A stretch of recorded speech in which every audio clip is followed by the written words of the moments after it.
নামঘৰত ভাগৱত পাঠ চলি আছে, তালৈকে বুলি আহিলোঁ।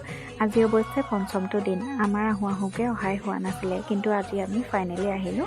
আৰু আহি পাই প্ৰথমে আমি ধূপ চাকি এনেকৈ দি ল'লোঁ। চাকি দিয়াৰ পিছত দেখিছেনে, নামঘৰটো আচলতে এটা খুব ধুনীয়া সুন্দৰ পৰিৱেশ। অকল নামঘৰ বুলিয়েই নহয়, গোটেই গাঁৱৰ পৰিৱেশটোৱে বহুত বেছি ধুনীয়া হৈ থাকে যেতিয়া গাঁৱৰ নামঘৰত ভাগৱত পাঠ চলি থাকে।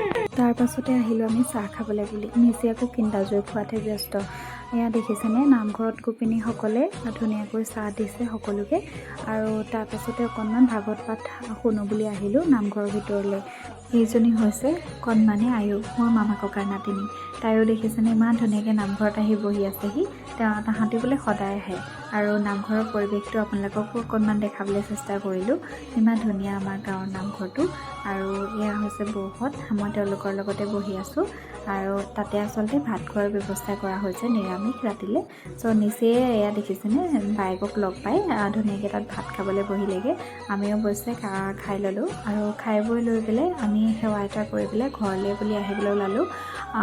ভাগৱত আচলতে শনিবাৰে এদায় হ'ব, আকৌ এদিন আহিম বুলি ভাবিছোঁ। আৰু এয়া আমি ভাগৱতৰ পৰা বিদায় ল'লোঁ। আজিলৈ ইমানেই, থেংক ইউ।